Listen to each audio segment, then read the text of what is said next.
Like you guys to do for me here, ladies and gentlemen, and I know Essie is going to keep track of it.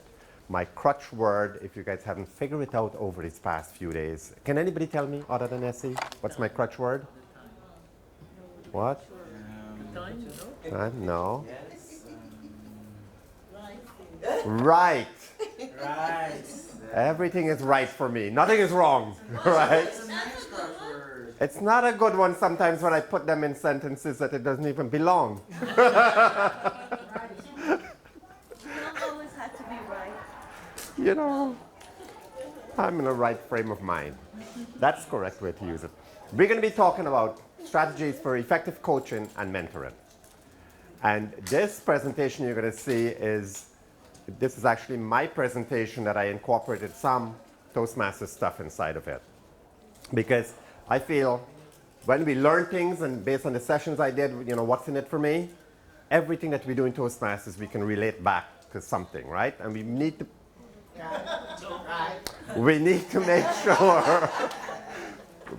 make sure we can incorporate this stuff and take it back. What is coaching? What is mentoring? Anybody can tell me? Are they the same?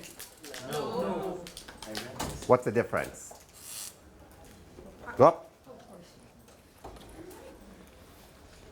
Maybe coaching is for a short while and mentoring is for a longer period? Or was it the other way around? I'm trying to nope, you have it right. You have it right. I think coaching is task oriented. So you get someone to complete a task, and mentoring is like person oriented, people oriented. Did you see my presentation before? It looked like you sneaked it. And how was you at the back there? That's it. I was thinking that coaching is about. I've lost my thought about it. Oh, that's all right. That's all right. We're going to come back. Maybe in coaching, the responsibility lies more with the coach as well, but with mentoring, the responsibility is definitely shared between mentee and mentor. Yes. Yes. All along the same line. So coaching is pretty much more the interactive process through which you tend to help individuals understand a subject matter, right? As opposed to mentoring, where you want them to understand the process from point A to point B, all the way through. Coaching is short term, mentoring is long term. And when you look at our clubs the way they are, we have mentoring program and we have coaching program. And which one applies to what? When do you apply a coach? It's when something happens at a difficulty. Yeah, but that applies to existing clubs, right? Mentoring applies to new clubs. And why? Because the mentoring part of the new clubs don't understand the process. Whereby coaching, the existing clubs understand the process, but they need a little bit more nudging to get going where they want to go, right? So, I'm going to have to learn to stop that word. Gosh, you know, over these past few days, I really am aware of it now. When you say it, we'll laugh. Yes, let's make it interactive. Yes, more fun. So the three things that I look at in coaching here is it's personal support. You're trying to help them. You're trying to be there for them, giving them any technical help. And the same thing applies in your corporate world, right?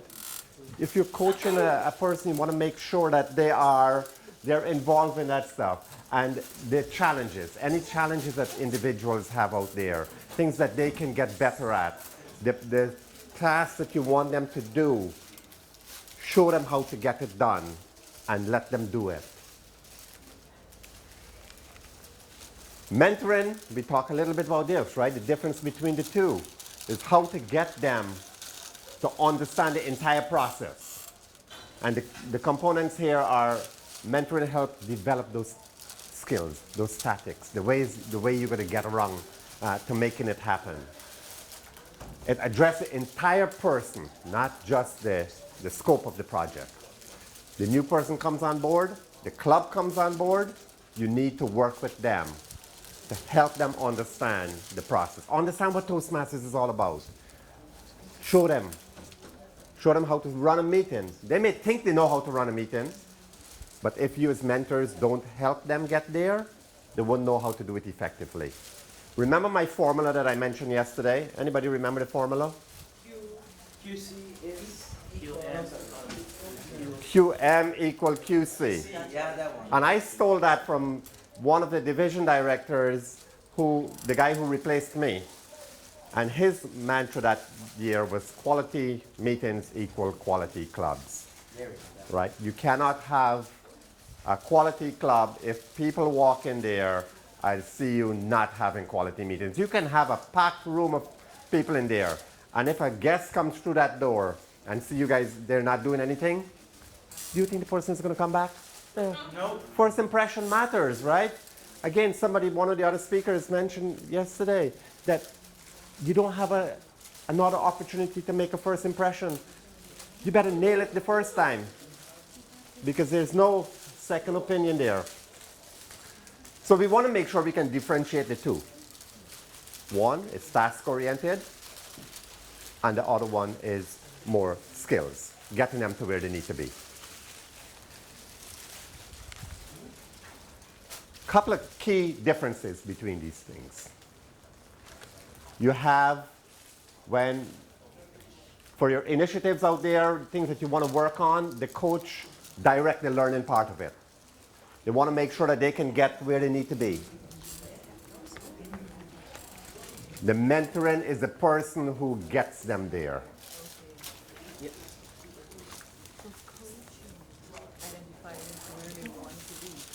Yes, because if, for example, in your job, let's put this back into your job. In your job, you just got promoted.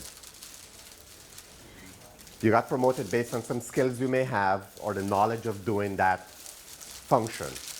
But there's still some gaps in there that you need to close.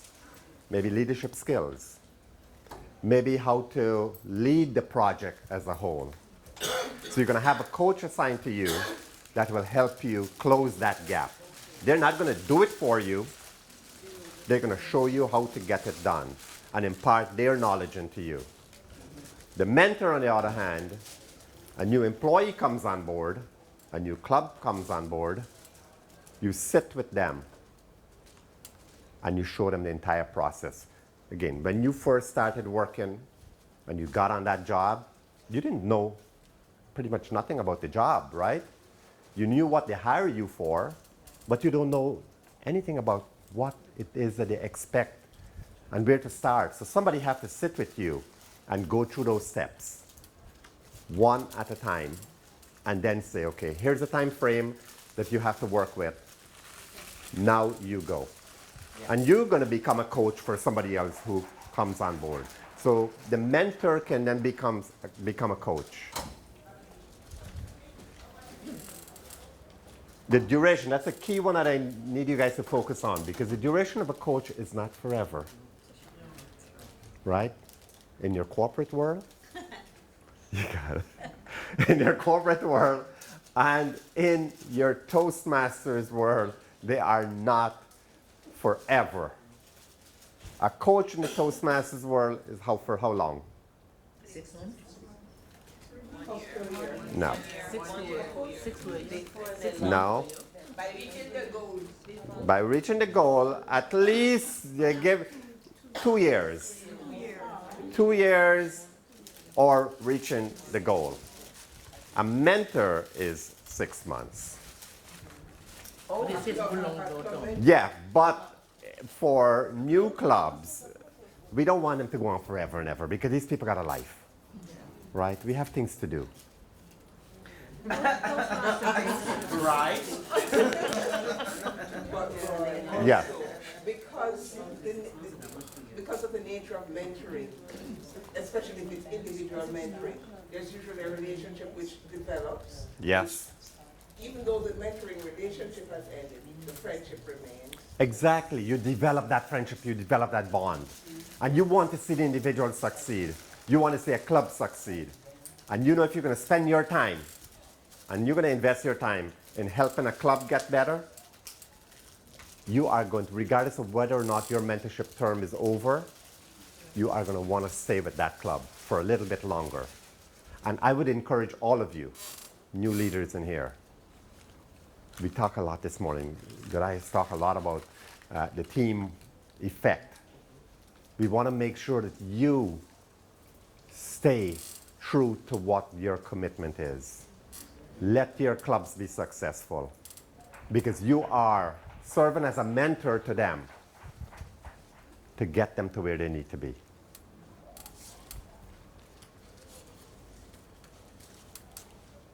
Any questions on this? Did you guys can add anything else to the differences between a coach and a mentor? Can you think of anything else? Think hard. Yes. Caught you with your food in your mouth, yes. Nice cookie. But the last part that you said, a lot of people when they get into this, the first thing we ask is how long do I have to be here? But you just mentioned the aim is to help the club. So if you start with that and have the plan, that is what I'm going to do. You will see that you can make the time spending with them short or long. But the aim is to help them get to the point that they are where they should be. The key fact that we need to remember, we are in these roles to help individuals grow. And I think you mentioned it correct, is that you're going back to the members themselves. If we can serve the members and help them get where they need to be, our clubs are going to get better. Get them engaged, get them involved in other stuff. I like what he said over there, get the members from the weak clubs, get them involved. Oh yeah, Pull them and get them involved, show them what else they can do. absolutely. Turn them into an assistant area director. And ultimately, they're going to become an area director. They're going to want to see their club succeed. So they're not going to go back and say, okay, now I'm an assistant area director, but I'm not going to do anything really. No, because the onus is on them and the accountability is on them to lead by example and let their club succeed. You know, I was looking to see if Sheridine is in here, but I think she may be next door. Sheridine is an area director this year.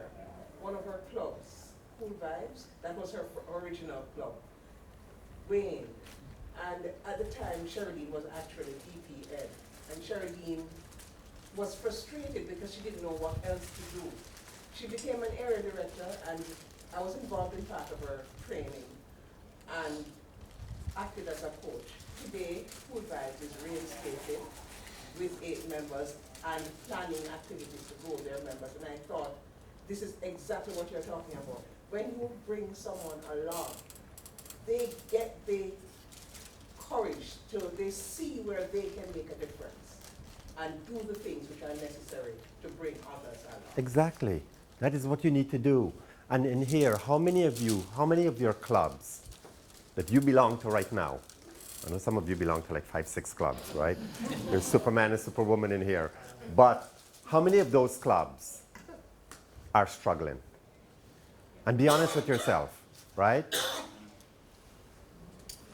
You have clubs out there that you can help. Let your club be the first one to always pay their renewals. Let your club be the first one to achieve their goals. Because how else will you lead other teams? And when they look at you and say, well, in your club, you can't get it done. And you're coming to tell me how to get it done? What's wrong with that picture? The same thing district officers. And Fabio, I'm glad Fabiola is in here. Because if you don't pay your renewal, or your club is not in good standing, guess what happens to you? you are no longer a district officer because you're knocked out, you're locked out from the Toastmasters system. You can't do anything. We've terminated some area directors because they did not pay their dues. Lead by example. Right? That is a correct way to use right. So make sure you lead by example. I always say, for me, I always set a higher standard for my own club. So even if my club may have, be further down the line in the distinguished program, have more goals than another club, I'm always focused in the back of my mind saying I want my club to be the best. I want my club to set a higher standard for yourself because you belong to that club, and you know if that club fails, it reflects on you. It reflects on you. You are coaching those clubs along. You're mentoring some of them. You're mentoring some of the members to get better. In your club especially, you want to make sure that they can do it. So give them the opportunity to do it in there. Some additional differences in there, which I think we covered on already.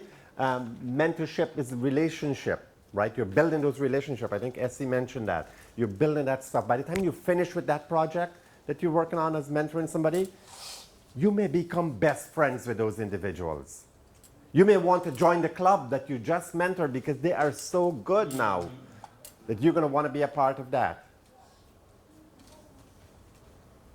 Coaching is more task-driven.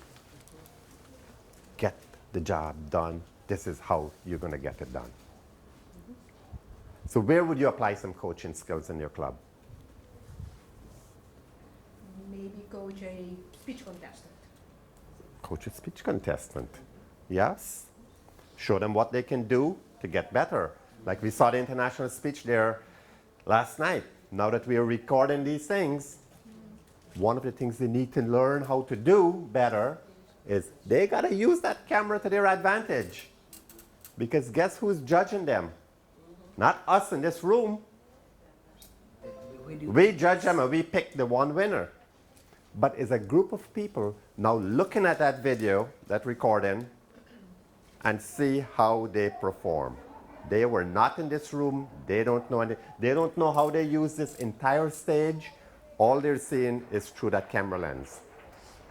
So we have to coach people on how to use the camera to their advantage. How they dress, how they move, how they pause, everything. There were a couple of contestants I saw there last night that was focusing on that camera really well. How else? How else will you coach clubs or members? Come on, you guys are all district leaders. How to create a successful open house. Because it's not the same an open house and a successful one. Exactly. A lot of people go out there and they figure, okay, the district leader said, do an open house, you're going to get members. Well, what is an open house? What is the purpose? What is the What purpose? is that you want to How are you going to attract them? What is it you're going to do? Understand what you need to get done. Couple of things that work well in some districts that may not work well in your district. People use Facebook to their advantage. I didn't know Facebook had such power. When they can create events and target local demographics. Said, here, we're having a meeting such and such a time in this location, and open it up to everybody. They come. And it may cost you, what, $5, $10 maybe? If you have a budget, you can budget for that. Also, yeah, it's also everything that you do and you teach them. It's very important to tell them why The wife. and how. And also, when you, as you mentioned on Facebook, standard you have about between 10, 20, or even more persons in your club. You're like, okay, for the meeting, you can state, okay, I posted something on Facebook, everyone get on their phones, everyone share now. So you have a standard of like 15 shares already on the Yes. and you and spread zero them. money. The one thing I see that we don't do well in Facebook is that or like this conference, for example, it may get posted on the district Facebook page. But guess who the members of the district Facebook page? All of us. We already went to the conference. We know what happened. But if I post it on my personal Facebook page, it now hit so many more people. And if each of us do that, the network just got wider, so much more wider. Open house, don't post it on a district Facebook page and says, I'm having an open house. Not any of us going to show up? No, because we're members already in the club. We don't want to come over there. Yeah, it's the same audience. You don't want that. Target it to the wider audience. Also with coaching, I believe you also have to teach your clubs how to prioritize the task. Because some clubs, they want to hit everything, every email they send and say, oh, I want to get talk up. You already have 40 members. Oh, I want to add all these members. And I'm saying, you have all those members, how are they going to achieve their educational goals? How are you going to structure them? You added 15 members, but you only have one educational goal. And we're 6 months in, so why are you focusing on adding new members? Those members, you need to manage them, and sometimes we just try to touch everything instead of drilling down and say what's good to have, what's great to have, and what's needed. Right, so we have to do a better job at coaching the club leaders on what they need to do. Those goals are good to have, those Smedley Award and Talk Up Toastmasters and Beat the Clock, they're nice, but those are membership-driven type things, right? If your club already have the membership, maybe you can assist another club in your area, and that's where the area council things come into play, because you will know which other clubs in your area needs help. And together you can have like an area open house.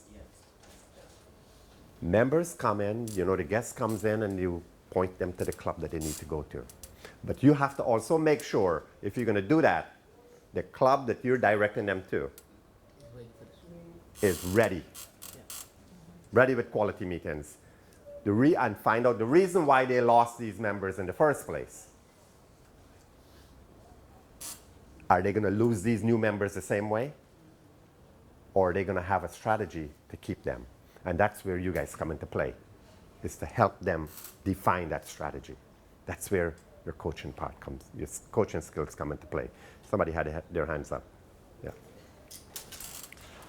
Okay, good morning. I just came here, so I came here. But I think the most struggle that most clubs have now is that we have maybe 40 members enlisted, but maybe 10% of them is active. So what can you advise us to do? Why do we think that? Have we asked the question? As an area director, when you visit your clubs, we talk about, Gadias talk about the reports, and you guys mentioned there's lots of reports. But one of your primary job as an area director is to visit your clubs and impart the knowledge that you have and help them succeed. When you visit your clubs, the requirement, Toastmasters International only requires you to go twice. Is that all you're going to do? No. You do it more frequent, especially the clubs that are struggling. You want to be in touch with them more often. Then there's that report you need to fill out, that club visit report. You're going to find it. Those new area directors, you're going to figure out that one pretty soon. The club visit report, you have to complete that. It goes to the district trio, and the division director, I think, gets a copy of it. When that report goes to the district leadership team, they would look at that, because you are the face to the club. You're the link between the club and the district. But when I say district, the district leadership team. They would look at that and say, okay, you submitted an area visit report. This club needs some help, because you're going to write that in there. And they can then act on some stuff and work with you and the division director to help get this club back on track. There's a question on that club visit report. Who are area directors right now, current? There's a question on that says, what can the district do to help? What do you guys put in there? It's always, they never know, and then they come later and they say, we need this, we need this. So one time I was sitting with them, and they were talking about what the district is not doing, and I told them, right now, I am the district. So what you tell me is going directly to them. So please think well and hard about what you really need. That is the answer I was looking for. You are the district. So I've seen club visit reports where it comes in and it says, what can the district do to help? We will observe what's happening, or then they come back to the trio and says, what can you do to help? No, what can you do to help them? That's your job to help them. My job is to help the trio get better. Your job is to help the clubs get better. So don't bring that back to the district leadership team and say, I'm waiting for an answer from you. No. You need to provide that answer to them. If you don't know the answer, and we don't expect you all to know the answers, then is when you come back. You work with your division director and you let them know, here, I visit this club, here are the challenges in this club. What can we do to help this club get back on track? He or she may have a solution. If they don't, then they escalate it up to the next level. But I'm sure by the time it gets to the division director level, especially if you guys implement all the strategies that was talked of earlier, it will get there. And put your skills into play. Help coach them to get there where they need to be.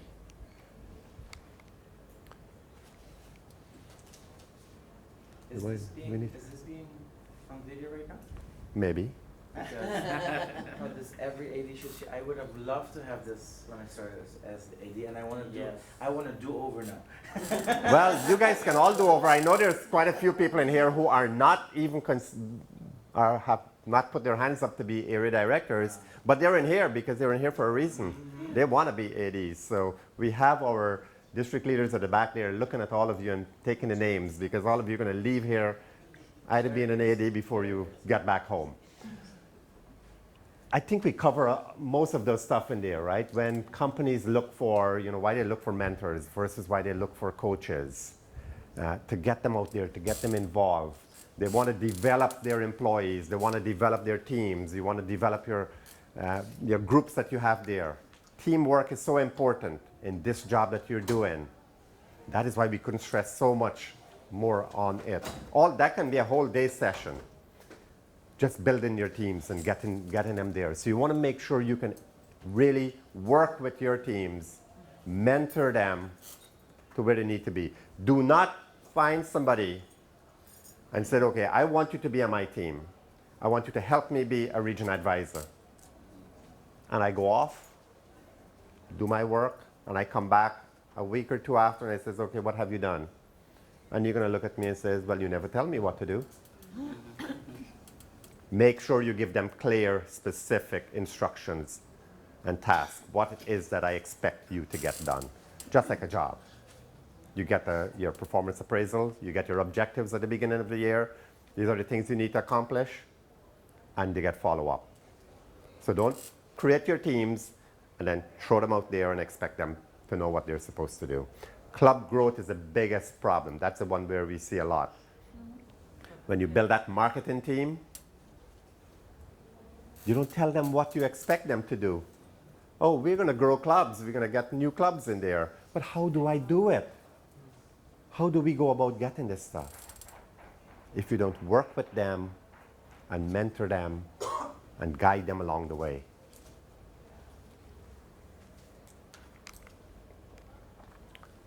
Coaching, pretty much along the same line.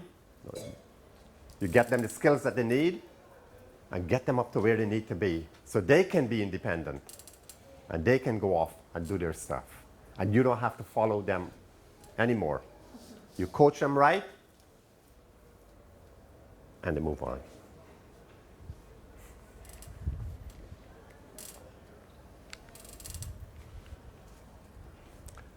Club coaches.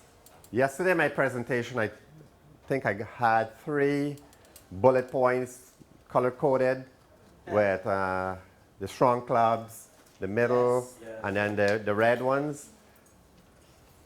The middle one, the 13 to 19, area directors, pay close attention to them. Because if you think that they're going to get better by magic and you don't focus on them, they're the ones that are going to give you the pain before the year is over. The 12 and under, yes, we're going to focus on them because we know that's where, or we're laser focused on making them better. And that's where sometimes we forget about the other ones. So those clubs that are 12 or fewer members, how do you approach? Area director, you were an area director currently, right? How did you approach the clubs to have them get a coach if they needed a coach? Well, I didn't have that situation with regards to having coach, but we had a new club formed in June when I took over in July, and the mentors and the sponsors work with the club. However, the club had their own intention not to continue, but they didn't mention it to us. And the mentors and sponsors worked tirelessly every meeting they were there, and the support we had exec meeting with the exec of the club. And when it comes to June renewal, then it's the we're not renewing. And I went personally to the president of the club and I said, you know what you're doing? You are tarnishing your reputation as a leader, as a sponsor for this club. What will people say? Immediately next day, she went ahead and uploaded 8 or 9 Jews for the exec team. And come the other period, she said, you know, the head for the ministry said Toastmasters is not in line with the organization. However, they will not continue. But with regards to that, in my opinion, the sponsor and the mentor deserve the credit, but they were not working for the point, they were working for the club. Yes. As of today, the club is So now important. active. Do you think the mentor will still get the credit? Right. It will not. It will not. Because if they didn't stay with if the club didn't renew and they didn't stay there for the 6-month time period, they wouldn't. And even if they did stay on and the mentor didn't get that form signed, there's nobody to sign it anymore, right? Because the club is not active. President signed it after. If the president signed, they should send that in. If the club was in existence for 6 months, Yes, 9 months. it was in there, they should be able to get credit for it. But it's like she did. Yes. I have a question. Yeah. How do you avoid? I'm sorry. No, but if they stayed with the club, they were with the club. Their requirement, a mentor requirement, was to stay with the club for 6 months. If the club was in existence for 9 months, that means the mentor fulfilled their job. If, based on what you were saying, they worked with the club through those 6 months. So they did their job. If the club did not do their job now, right? The company is what folded or have them fold that club. I'm not sure if it's a regular thing or not, but when a club starts and the mentor of the club is clearly someone who does have no idea what Toastmaster is, how can we deal with this? How to deal with this? Is it even? It seems that it's possible in rules that it can be anyone. But the mentor don't understand what's going on? Let's see if Essie has a thought there. The problem, Roy, is that a number of persons need to mentor or sponsor a club Sponsor. to get a point, to get a designation. And too many of our people are focusing on getting that point as opposed to building a sustainable club. Yeah. Okay. And so you will have persons, I don't want to say fool, others, but in a situation where a club is started with the clear intention of not renewing 6 months later, something is amiss. Yes. Something Yes. is amiss. Yeah. Yeah. The connection wasn't there. Exactly. So there has to be, the area director has to, for the area, has to be in a position to know which new clubs are being formed and to be able to guide the sponsors and mentors of said club to make sure that they are capable of delivering what needs to be Right. delivered. I know one of the things Fabiola tried to do this year is implement a training for mentors and coaches, let them understand what they need to do. And I'm hoping that continues.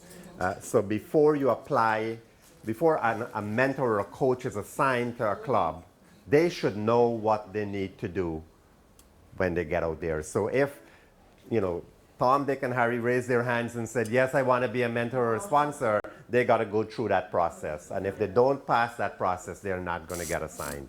Okay, let me start front and then I'm going to come to the back. Start over here. Thank you. Right? I would like to have an advice from you. There's a new club created in Haiti, and now I am a coach assigned to that club. It is a club, I think it is a club that has the most educational award in the district. The club was formed in July. What happens is that this club is created in a church.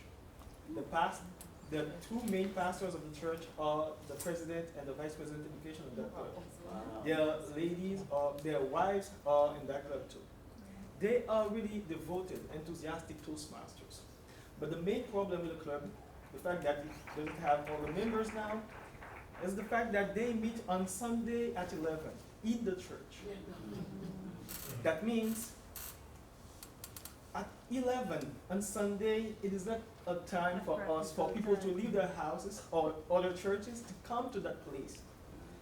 We, with the club, with the committee, we identify that as an obstacle to them. But they see it as a problem as their service ends at 10 in the morning. They are already in the church. It is easy for them to stay for the club meeting. But what about others who are coming from other churches or people who have other activities? We find out that it would be good to change the schedule. But it is the best time for them. We have the problem, we all see it, but they just don't want to change. Right. Well, you heard the conflict stuff earlier, right? You have to address it. Analyze it. They have 20 members. Are they doing well? Is the work that time and day is working for them? Why did you want to change it? Because you guys can't go to that place at that time. What you have to do is help them make more solid club, more people of their community, and go and open another club for the time that other people can go. But don't try to change their pattern behavior because it's working for them. If you say it's not working, they only have 5, they only have 6, well, that would be another issue. Yeah. But why do you want to change the time in the day when it's working and it's fulfilling what they want to do?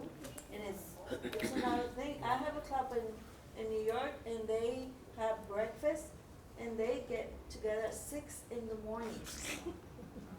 Yes, I understand your point. Me and the club, we realize that they invite a lot of guests. The guests come, but they cannot come back just because of the time. They realize this also. But as they are the founders of the club, and they are president and vice president, they just would like to change the schedule. I'm not the one who wants to change the schedule. Yeah, that's the question. How many members they currently have active in the club that is actively participating? 7 active members. 7? That is, active, but they're just Well, that's a gathering. Yeah. So we need to make sure, in a situation like that, I think, okay, let's not. In a situation like that, have you had a conversation with the president and the vice president? And let them know what's happening. 7 members is not a flourishing club. You can't do anything. You're going to have 1 member speak, 1 member give the timer, 1 member do it. And it's every week the same 7 people doing stuff. It's not flourishing. They're not helping. Right? Yeah, they're not helping. Let them know you're having guests coming in here. The problem and which they seem to be aware of, is the timing. Would they consider trying to change the time to see if it will accommodate? If it can't, they think the new time is not going to work, then let's do it. But if they don't try it, they won't know. Somebody else. Hands up there. Okay, let me hear you first, and then we come to you. Just wondering, when you have a situation like this, you have to think about continuity. You have 7 persons holding onto the reins. you can't be president forever. It's not a dictatorship. Exactly. And you need to grow the club because there was a problem. There are sometimes some clubs persons hold on to the race forever. And when they're faced with their mortality or other things, they just drop it and then it's like a car with a driver jumping out and it just crashes. So Yeah, something- but you know, because it's a husband, the pastor and his wife, they can rotate the roles every year, right? One is going to be presidency, and then they're going to. So that's a hard one to get out as well. I'll tell you, I have a club who has been in this cycles for years, Yeah. and people tell other members that are guests, it's so great when you have a small club, and these people are all doing double roles. I Yeah. don't know how to explain to these people that this is just plain wrong. I Right. don't know. This is a communication that The- I have yet. Always bring them back to why they chartered, why they started that club. And yesterday I mentioned every club started with at least 20 members. That's a good one. I like that. What happened? There's a reason. Where are they? So this is a church group, right? So why are the group is in the church, but they're inviting people outside of the church, and that time is not good for the people that are coming from outside. So why are you not opening it out in the church? The church doesn't consist of 7 persons. It's a whole church. So open it out in the church and have the members of the church become the members of the club, and then the 11 o'clock time will be good for everybody because that is the church and they have the time right after to do it. Instead of going and 40, get guests from outside to come in and then they can't go within that time. Exactly, I'm assuming the church is more than 7 persons. Yeah. So that's a good point. So open it up to the church members. Now get the church members to come, and because he's the pastor of the church, he can encourage them to come and be a part of it. The guests who are coming that can't come back because of the time, now you can have another club, as you mentioned, start with those guests at a later time or an earlier time based on their needs. And if the church is, if the location is good and the church is willing to let you use their facility to have another meeting, then you have another club happening there. A hand went up over here. It's a small idea. Maybe you can tell them even Jesus had 12 disciples. What kind? Oh, that's a good one. At least. And then 11 after. Huh? So that's 12 plus 11 is. Okay. Essie? Just remind us that the club is autonomous Yeah. and makes decisions that benefit the club. Yeah. Yes. Yeah. Even as area directors, we cannot dictate Absolutely. the activities of the club. The club Yeah. is autonomous. It Yeah, is we not. can go in, and that's something all of you need to remember. When you get into the club, you're pretty much an observer. And then the way you message things, and that's what I was getting to that point there, and I'm going to come back there. The way you message things is what makes a difference. You can tell somebody to do something, but you can tell them in a way that you are not dictating it to them. So you got to be really good at that. Yes. That's why area directors has to be very careful when they see a prospect and wanna open a club, because our milestone is open a club, open a club, open a Yeah. club. So they don't analyze really what's gonna be short term, Sustainable. middle term, and long term. Sometimes it's right, don't open a club if you know, honestly, it's gonna be half paper club that is not supposed to do, if you don't know what it is, Essie can tell you later, it's not good. And second of all, you have to see what is the benefit of being in that club. I saw a club in a space that it was only like 60 employees. That's not a club. We have Toastmaster has a guy that will let you know if it's gonna be a healthy club. You said you can. If you wanna open to the public, Yeah. and be half corporate, half public, okay.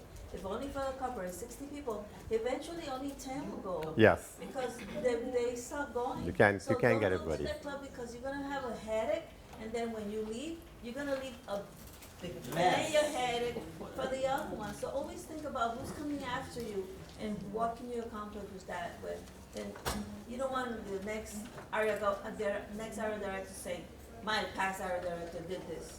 Yeah. You know, so Yeah. think about what's gonna happen now long-term, half-term, and years ago, years Yeah. ahead. Yeah, let's make sure we can get sustainable clubs. So coming back to that first point there, when you see a club that needs help, and you as an area director visit that club, again, it comes back to your messaging, how are you going to encourage them to receive the help that they need? You just don't want to go in there again like a bully and say, here, you're under 12 members, you need a coach, and I'm going to find a coach for you. Not going to work. You need to make sure you can go in there and says, I look at your report, you know, I see you're doing this, I see over the years, this is your trend, and always remind them they started with 20 members. Find out what happened. You got to find out the root cause of the problem. And once you can identify that, you're going to help solve the problem for them. Remember, a coach is not a member of the club. You can be a member of the club after you're appointed, but not before. Before, it's not going to work, because the intent behind that is you don't want the same members in the club who are causing the problem or part of the problem to coach the club, because they're going to get more problems. You need somebody who don't know nothing about the club to come in there and tell them how to get back to where they need to be. And I think you guys all know the rest there. You know, for the district leadership credit, that ends on 6/30. This is the new one that came in for the club coach. You have until June 30th, 2020 to get the credit for the traditional program and also credit for the coach in Pathways. So anybody coming on board now as a coach will double dip. Because again, not everybody can be an area director. You only have, you know, maybe so many slots to fill, and you got so many more members that need things, right? So utilize them out there. Get them to where they need to be. For a mentor, if you are going to mentor a club, I need to get the credit by 6/30/2020 for a DTM. When should you be appointed as a mentor? When is the last day you can be appointed as a mentor? December 31st. Because 6 months, gotta finish on June 30th. Keep those dates in mind. After the deadline, then you can be appointed, but it's going to be... Then you're going to be a coach, but you're not going to get the district leadership credit. But can you still get it in Pathways? No? It's not Yes, gonna be only Pathways. You'll get the Pathways because I always got to defer to my Pathways ambassador over there. I want to just reiterate, yeah, and I'm sorry, but I'm going to campaign for this. No. That you can always do your DTM in Pathways. It's not the Exactly. end of the world. This one was just for the traditional program, folks who are trying to finish up the traditional program. There's a lot of Mentor assignments, you can get that. This is mentoring a member in your club. Right now, we still have the CL until 6/30/2020. You can still get credit for serving as a mentor. Mentor a new member when they come in. Befriend them, work with them, show them the ropes. Why do we clap? Why do we shake hands? Why do we smile when we get up there? You know, all the good stuff. So make sure you can work with them there. It also helps, I think there's a mentoring project in Pathways, which I haven't gotten to that part yet, but there's some other big project out there that I need to focus on. Mentoring for new clubs is different, because mentoring for new clubs have to be approved, right? And you have to get... I went all the way without saying a right until now. Yeah. You want to make sure that they can get the credit that they deserve, and they have to stay with the club for 6 months. However, during this time, all these clubs that was chartered this year, you guys had 10 clubs got chartered this year. You know, come July 1st, they move over to a different set of administration, new area directors, new division directors, new district leadership team. If you don't reach out to those clubs, they don't know, because they probably still think that you're the area director. And when they call you, you say, no, I have nothing to do with this any longer. So they are left high and dry. Chances that those 10 clubs are the ones you need to focus on, because they could be the first ones to fold. So as soon as you start transitioning with the people right now, with your peers that you're taking over from, introduce yourself to them. Introduce yourself to the clubs. Let them know that you are going to be their new area director. I'm doing that right now with the new region advisor. As fast as they get elected, and I sent a note to our new club growth director already, letting her know that, you know, who the person is. So they're going to be in touch with each other. You got to do that. You can't just leave them to figure it out by themselves. You guys can read. We just want to make sure that all of you build that relationship. It's so important that you create that bond through coaching and through mentoring.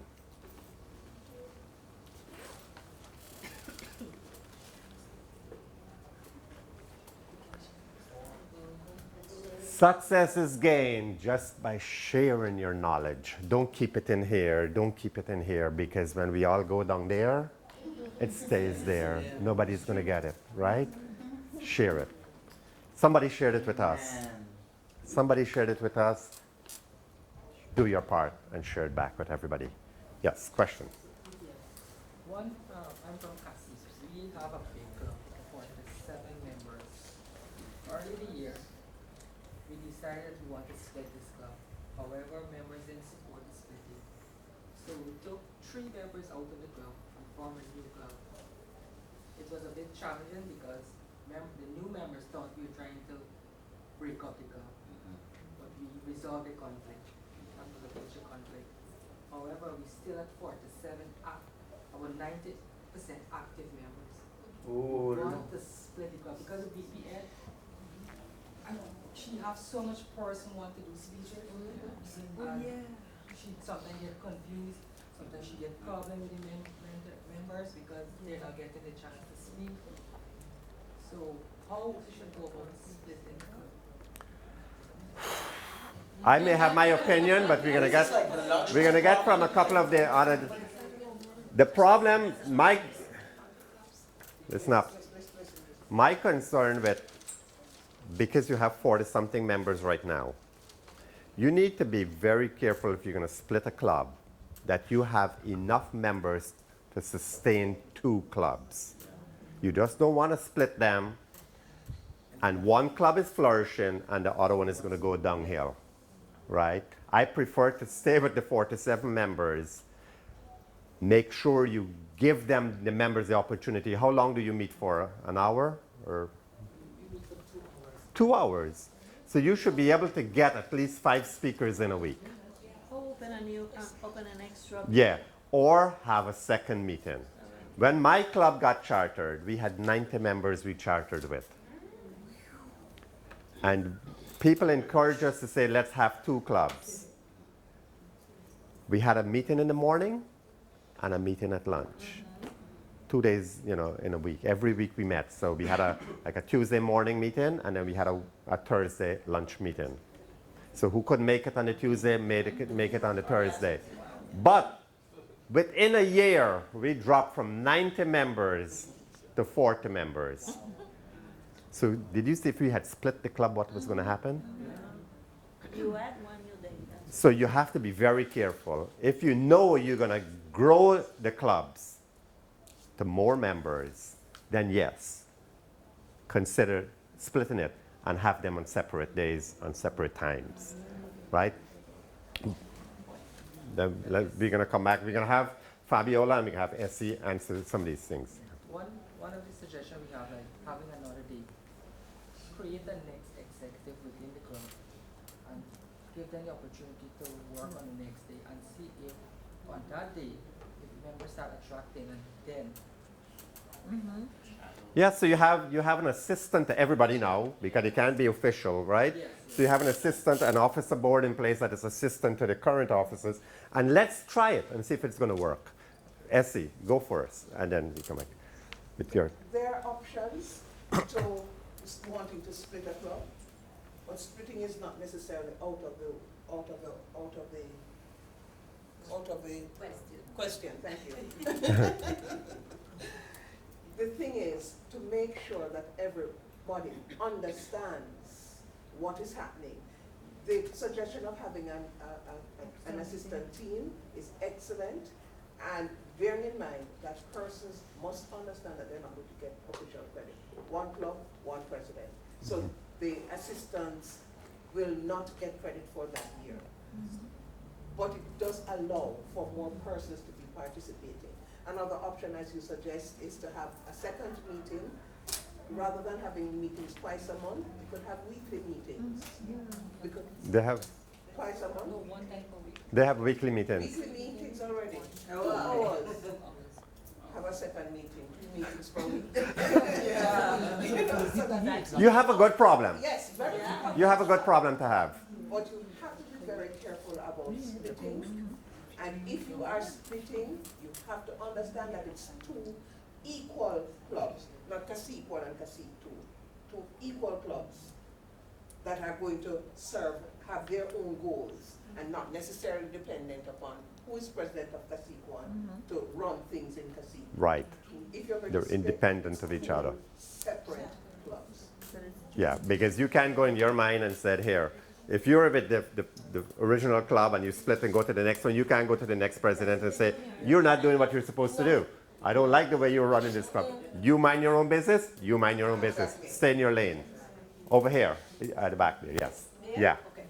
What we do in Aruba is we have a small island and we have different clubs.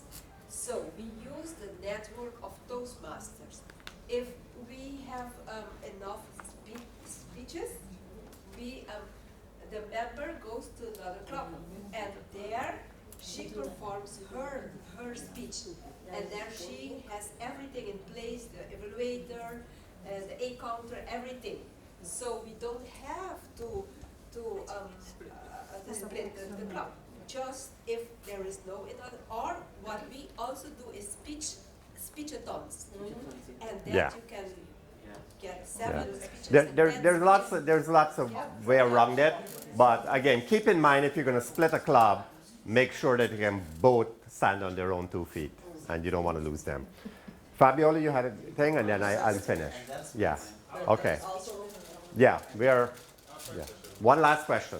Okay, so in Haiti, I discovered some problems with some clubs. The first thing is, it's like I see like the old members, not because people are old, but because they are in Toastmasters for a long time. Experienced Toastmasters. Thank you, because I was just thinking. It's like they discover the new committees, the new people leading the club are less experienced than them, so they don't want to come anymore. So sometimes we lose those people. And second, we used to have some people that visit the club. They come to visit, they visit every day. But once they pay the dues, they don't come anymore. So, this is a problem. And the last thing is, we have some members, they pay the dues, but then you never see them. Yeah. So how do you think that we can deal with Okay, let's start with the bottom one quickly. The one who pays their dues and never come to the club, do you know those members are not eligible to compete? Do you know a member who just paid their dues and never show up at a club meeting? They are called inactive members. And inactive members are not eligible to compete. The club officers have a right to tell the district leaders that we never see these members. They don't show up at our meeting. That's one thing. So if they want to do things like that, they need to get involved back in the program. I don't like having this thing. I consider them like paper members. They're just there for, what is it? What good are they doing to your club? Nothing, right? I would either tell them, come back to your club, participate. Every member can be voted out of a club. If they're not fulfilling the need, they took a promise. It's on the application form they signed. If they don't want to participate, then don't be a part of it. We just don't want the money. We want have you learn. That's the intent of the program. It's for you to learn. We're not so desperate for the money. We need the money, yes, but not that desperate for it. Right? So that's one. The other one was The experienced members dropping off, quality meetings. Comes right back to that. If I go to a club that does not have quality meetings and is going to fulfill my needs, I am not going to come to that club. I want to go to a club where I can get my money's worth, the return on my investment. Remember those 2 forms I showed yesterday? The member interest survey and the new profile for a new member. That member interest survey is so important. If you don't talk to your members and find out from them what their interest is at the time, they're not going to come. You've got to get them engaged, keep them engaged. I know we're out of time, but we can talk. We can talk a lot after this. This can be an all-day session here, and it's not because we got other presenters. We need to do stuff, and I know we're way over time, right? So thank you. All right, you're gonna, yeah.